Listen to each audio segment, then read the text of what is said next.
Fala galera, me chamo Vitor. Estamos aqui mais uma questãozinha do XP Resolve. Dessa vez o Enem 2022. Fresquinho, né? Primeira aplicação. Vamos lá.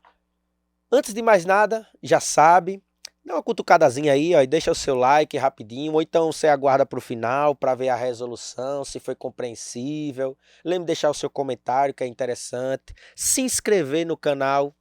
Fechado? Para estar sempre acompanhando os vídeos quando forem lançados. E lembre de compartilhar essa resolução para os seus colegas. Vamos lá. Jovens, na resolução desses tipos de questões da prova do Enem, o que é que a gente tem costume de fazer? Bom, eu oriento que você pelo menos dê uma lidazinha com relação ao comando, porque baseado no comando você já consegue colher informações importantes e necessárias no texto, certo? Para não ficar lendo somente o texto de qualquer jeito, chega na hora do comando, não compreende, tem que retornar ao texto novamente. Então não, lê logo o comando, identifica o que ele quer e saiba colher as palavras-chave. Vamos lá. Os diferentes resultados dos ensaios justificam-se pelo... Bom, o comando não me disse muita informação. Então eu tenho que colher essa informação no texto. Estou olhando a tabela, quando tem imagem, uma tabela, eu gosto de dar uma olhadinha, dar uma namoradazinha primeiro na tabela, nesse gráfico, na imagem, certo? Na reação química, é o que eu costumo fazer primeiro. Então vamos olhar aqui, ó. Tenho 6 ensaios, beleza. Estou percebendo que a minha temperatura está aumentando, ó, à medida que eu fui trocando o ensaio, né? Ensaio 1, 2, 3, 4, 5, 6. Temperatura foi variando aí 10, 15, 20, 25, 30, 35. E o resultado que é a minha decomposição do H2O2, onde eu saí de 8 para 10, houve um aumento aqui, ó. Essa partezinha, deixa eu deixar até aqui já anotado. Essa parte aqui houve um aumento, estou observando isso, de 10,5, 9,5, 5, 3,5, opa, então a partir daqui houve uma queda. Então eu estou percebendo que além de um aumento, também houve uma diminuição. Pronto, perfeito. São as informações que eu consegui já observar direto aqui na tabela.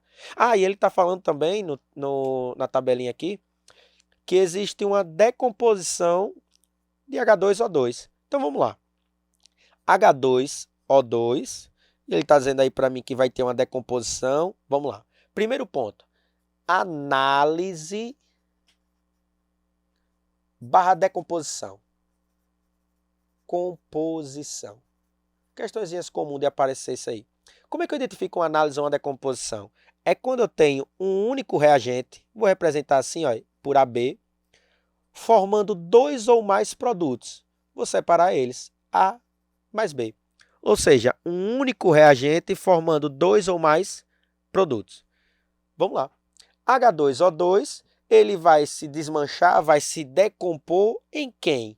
Bom, vai estar sofrendo um processo aí na decomposição, formando água, H2O, e oxigênio, que é o meu O2.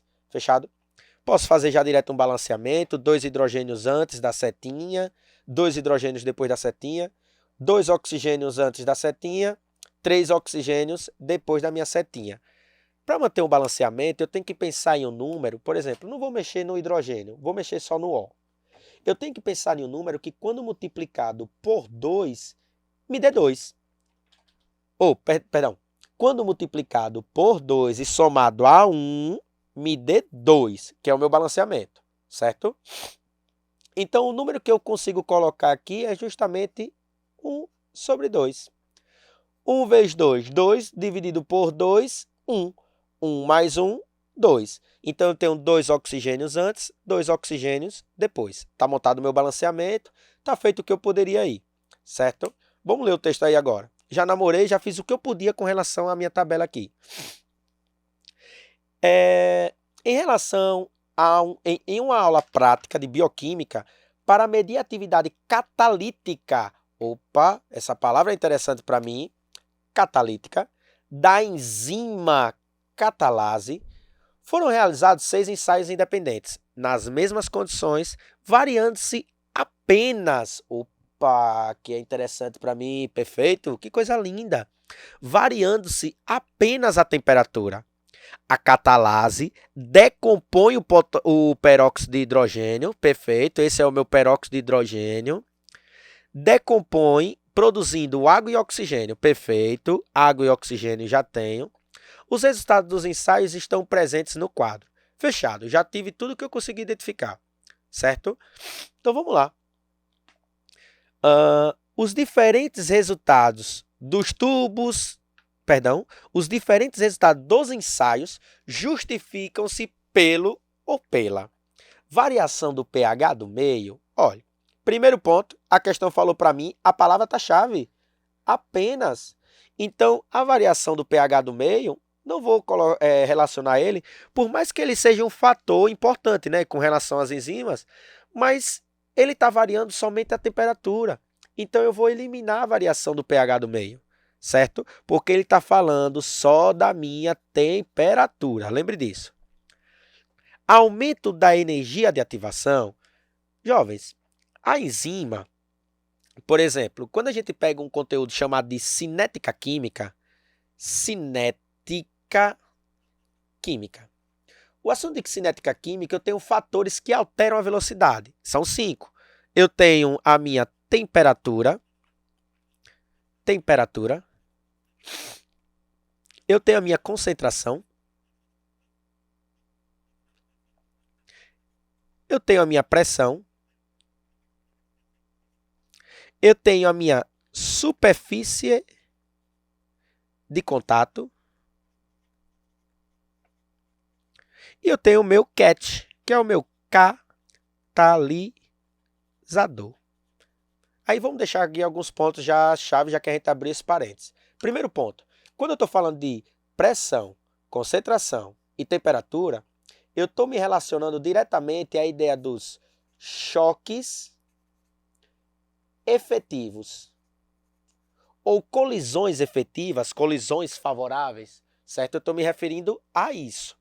Choques efetivos ou colisões efetivas, choques favoráveis, colisões favoráveis. Eu estou me referindo a isso. Quando eu estou falando do catalisador, que é o caso dessa questão, o catalisador, em um gráfico, se eu for fazer a análise dele, pego um gráficozinho, pronto. Tenho a minha energia de ativação e quando eu coloco um catalisador, o que acontece com ele?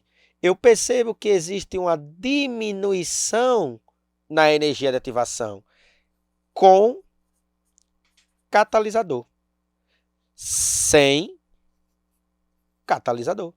Então, eu observo que com catalisador ocorre uma diminuição na energia de ativação e não como ele vem dizendo para mim que ocorreu foi um aumento na energia de ativação. Está falso. Pronto, próximo. Consumo da enzima durante o ensaio. Vamos lá.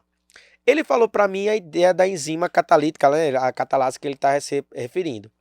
Vocês sabem que a ideia do catalisador, ele não será consumido, como ele está dizendo para mim. Ele vai servir o quê? Para acelerar a minha reação e diminuir a minha energia de ativação. Consequentemente, a minha letra C também está fora de contexto, certo? D. Diminuição da concentração do substrato. Olhe, a ideia de diminuição da concentração eu vou eliminar. Por qual motivo? Porque ele está mandando eu ficar preso apenas variando a minha temperatura. Então, eu já vou eliminar a ideia da diminuição da concentração desse meu substrato. Fechado? E, por fim, modificação da estrutura tridimensional da enzima. Por eliminação, minha alternativa é verdade. Mas aí também você já sabe que o aumento da minha temperatura, consequentemente, pode estar ocorrendo aí a minha desnaturação. E que, por consequência dessa desnaturação, eu estou ocorrendo uma modificação na estrutura. Ou seja, o que torna a minha alternativa letra E verdade, certo? Modificação na estrutura tridimensional da enzima. Certinho, galera? Esse foi mais um XP Resolve, certo? Lembrando, deixa seu like. Se teve alguma compreensão que não ficou, alguma parte do conteúdo aqui que não ficou muito claro, pode deixar aí no comentário que a gente vai sanando suas dúvidas, certo? Pode estar compartilhando esse vídeo com os seus amigos para eles também estarem vendo a resolução. E fica até a próxima, viu? Forte abraço, tchau, tchau.